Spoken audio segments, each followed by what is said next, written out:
Magandang gabi po sa kanilang lahat. Ayan, palagpakan natin ng Diyos, isang mapagpalang gabi.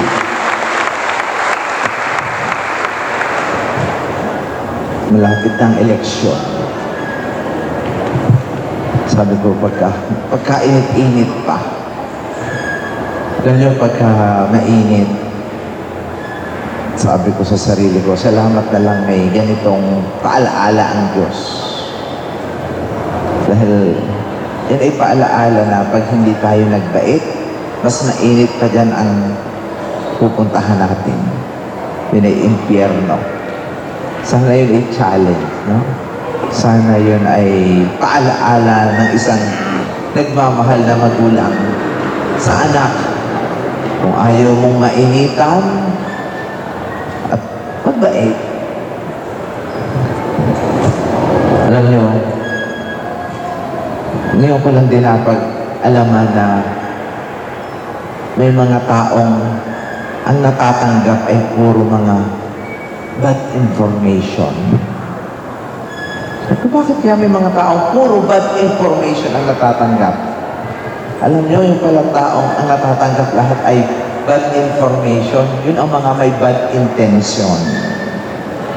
Lahat ng taong may bad intentions, ang gusto niyang matanggap ay bad information. Samantalang si Jesus, sabi ko nga kanina, yung mga naunang Kristiyano, sumunod kay Jesus, na kauna-unahang nakatanggap ng kanyang salita, wala pang simbahan. So, hindi nila alam kung paano i-define ang simbahan dahil mga persecuted sila. O saan-saan sila lang nagmimisa, sa ilalim ng crepe, kung tawagin ay mga libingan. They were in hiding. Nagtatakot. So, hindi nila alam kung paano i-define ang church. So, nakakatuwa na ang definition nila ng church ay the hospital of the souls. Wow, ang lalim. Ngayon makaka-relate na tayo, ang daming hospital. Di lahat ay may sakit. Kasi napakaganda niyan. Wala namang taong hindi magkakasakit. Tandaan niyo yan. Bago ako pumunta dito, may pinagpuntahan ko ako, may binisita ako. Isa siyang teacher, na habang ako'y nagmimisa, the whole time na nandito ako, wala siyang ginawa kundi i-record ang aking homily. Nakapag-file siya ng kaganyang kakapal na homily, ay biglang nagkasakit, nagka-cancer. Ay itong babae pong ito, ay siya ang tagapagdala ng mga may sakit. Sabi ko, baka hindi na maniwala ang mga tao sa iyo. Sabi ko, hindi po, Father. Lalo nang tumibay ang aking pananampalataya. Natanggalan siya ng isang breast. Sabi niya, paliwala yan. Sabi ko talaga, ang pagkakasakit sa mga taong may pananampalataya ay nakakapagpatibay lalo ito ng pananampalataya. Kaya nga may kasabihan, sa mga taong nananampalataya na hindi kailangan ang paliwanag. Sa mga taong walang pananampalataya, hindi rin kailangan ang paliwanag. Kaya huwag na kayong makipagtalo at pilitin yung mga hindi naniniwala ay maniwala. Bahala na ang Diyos sa kanila. Anyway, ngayon pong taong ito, taon ng tinatawag na Extraordinary Year of Mercy ng Diyos. Naniniwala po ako ang simbahan sa pamamagitan ni Pope Francis, bubuhos ang katakot-takot ng grasya. Paano kaya po dadaloy ang katakot-takot na grasya? Una, kailangan tayo ay magtiwala sa Diyos. Paano ba magtitiwala tayo sa Diyos?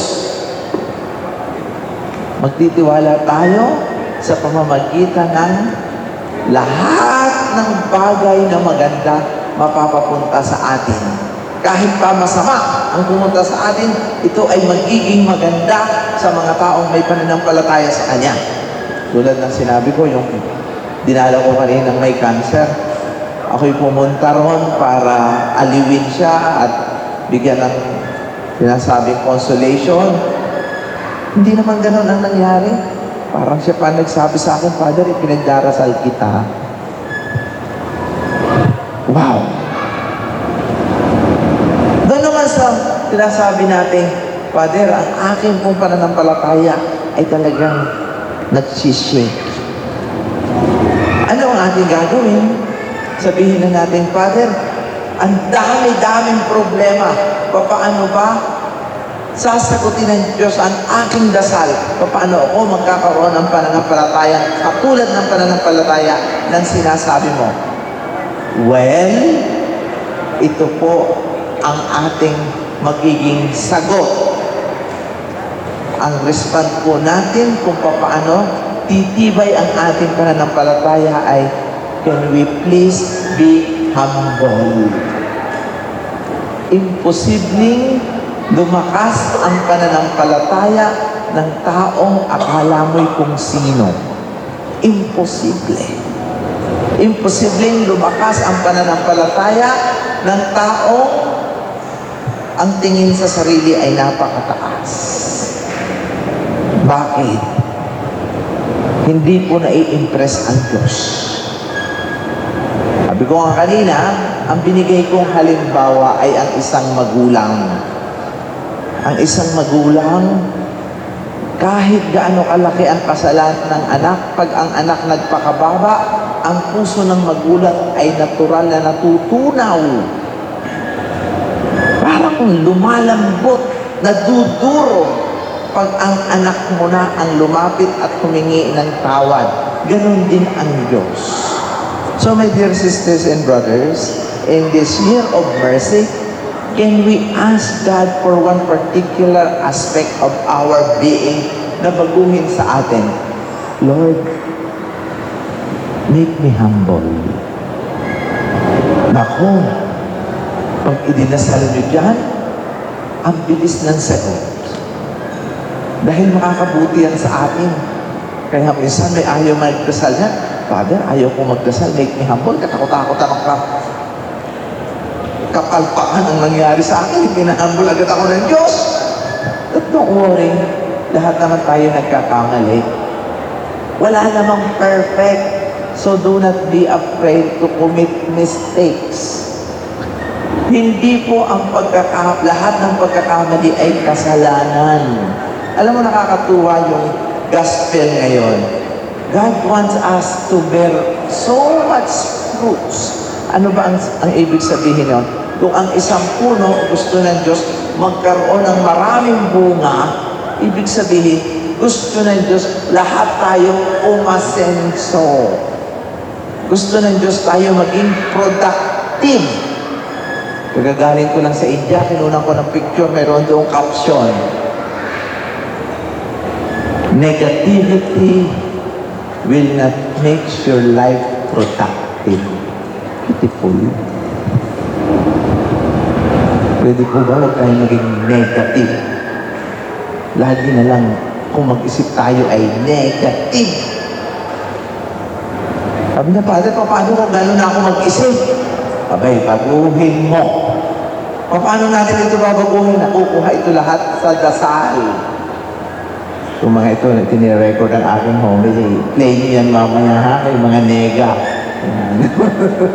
No, there is this particular grace na ibibigay sa atin ng Diyos ngayong taong ito. At ang pagbibigay ng grasyang ito ngayong taong ito ay bilisan. So God will give this particular grace to each and every person right away. Right away. Bakit ba ako nag-focus ngayon sa humility? Kasi mga kapatid, naaawa na po ako sa mga taong nai-stroke, may high blood, mataas ang kolesterol, lahat na mataas, hindi na malaman kung ano ang gagawin sa sarili. Ang sekreto lang dyan ay ano, cool ka lang. May nag-text sa akin, yung nag-text sa akin taga ibang bansa pa.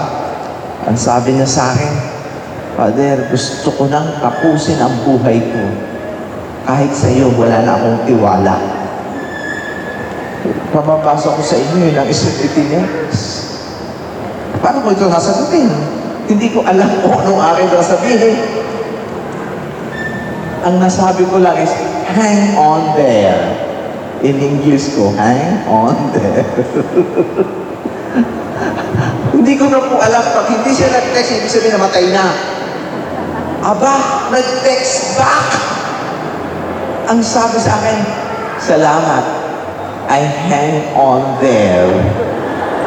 Ito ay salamat. Sabi ko, praise God, you hang on there. Ang sabi niya, thank you. I keep on hanging on there. Hindi pa siya bumibigay. Doon ko naisip, my God, hindi ko alam kung anong sasabihin ko dito. Dumarating pala sa buhay natin na hindi natin alam ang sasabihin. Tulad kahapon na isang nanay, maghihiwalay ang kanilang anak. Abay, pinapakausap sa akin. Sabi ko, bakit hindi ka umausap?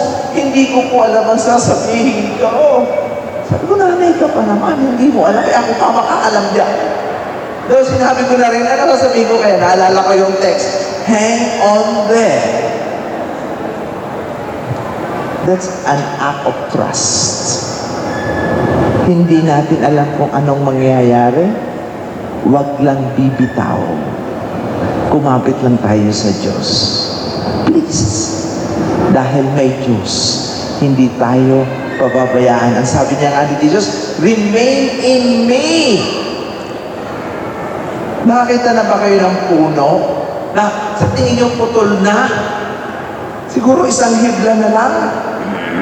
Maya-maya, patuloy pa rin lumalago, bulaklak pa rin ang bulaklak. Sabi ko, di ba ito'y patay na? Pero isang hibla na lang, yung bang kung tutuusin, isang cut mo na lang. Tapos, all of a sudden, it keeps growing and producing fruits. Why? Ang sabi sa gospel na yan, remain in me. Huwag nating pangunahan ang Diyos. Alam mo, ganyan ako. O sige, patigasan tayo. Pahala kayo. Sabi niya, pakapala ng mukha. Huwag kang bibigay. Maniwala tayo sa Diyos. Sabi ni Jesus, remain in me, and whatever you ask, whatever you want. Alam mo, binalikan ko nga ang gospel eh.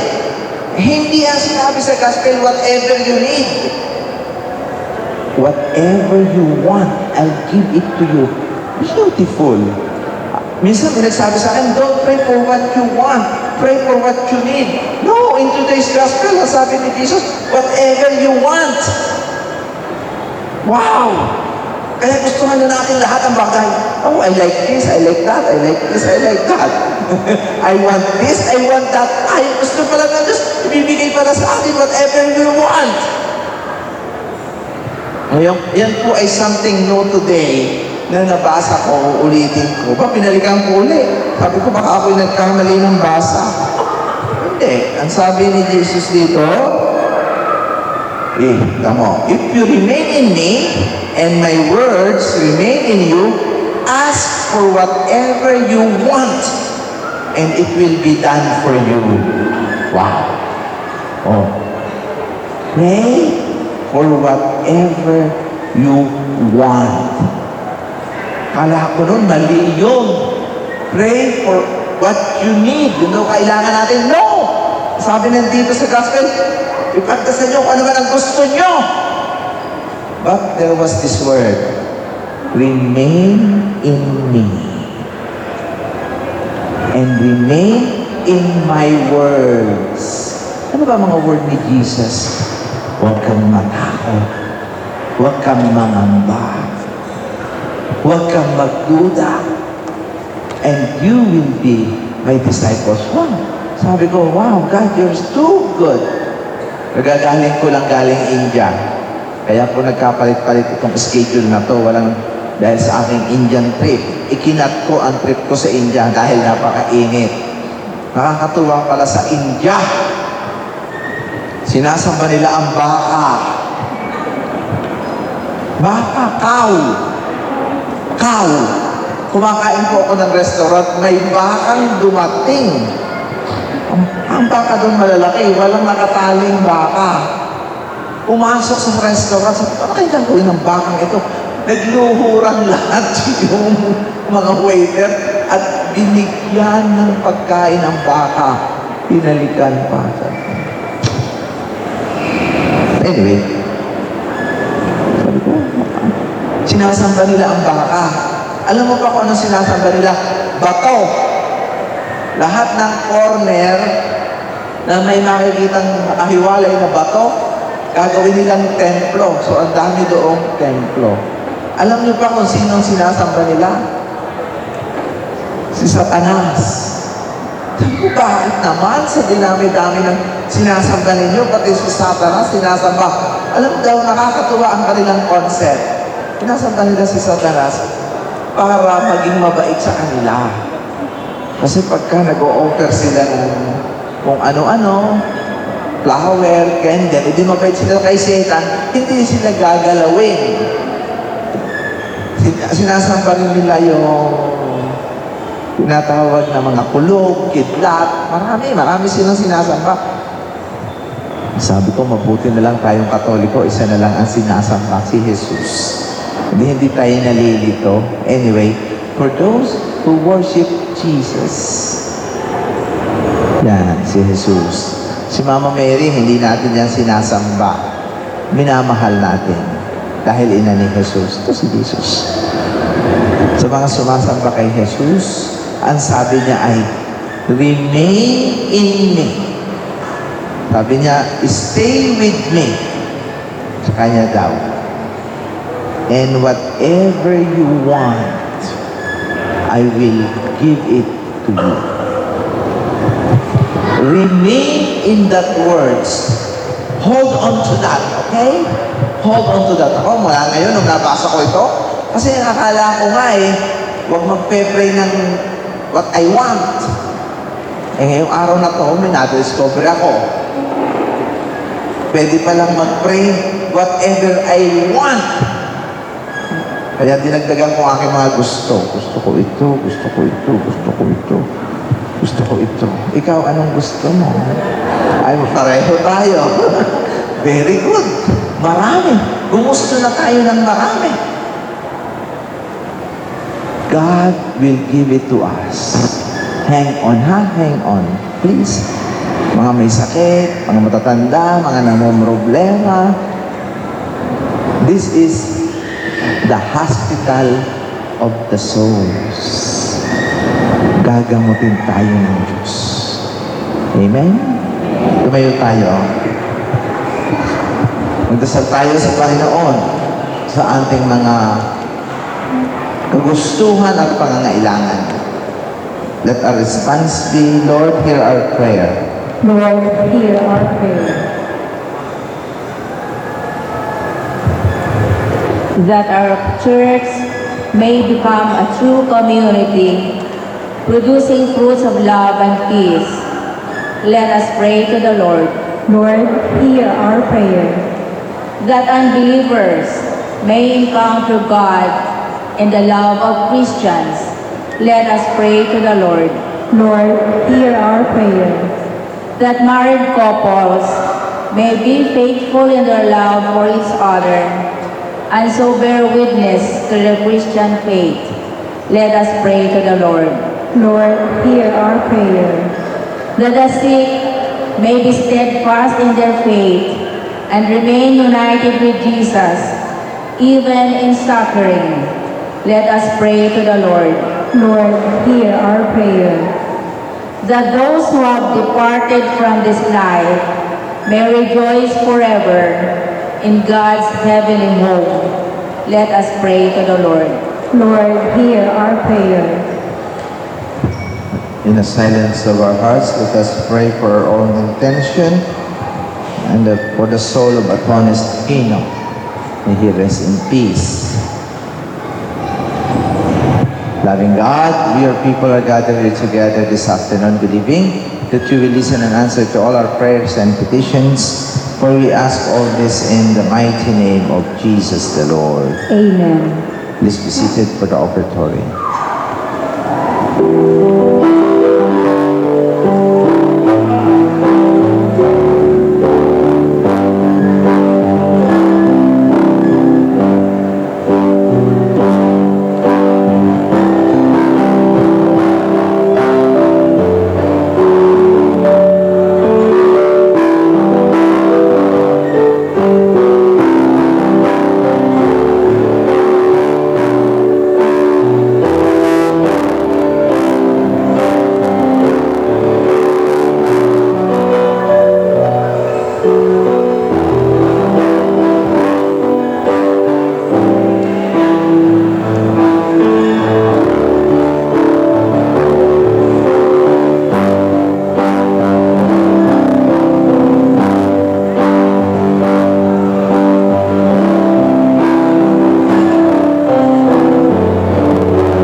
Good afternoon po. Ano po pangalan po ninyo?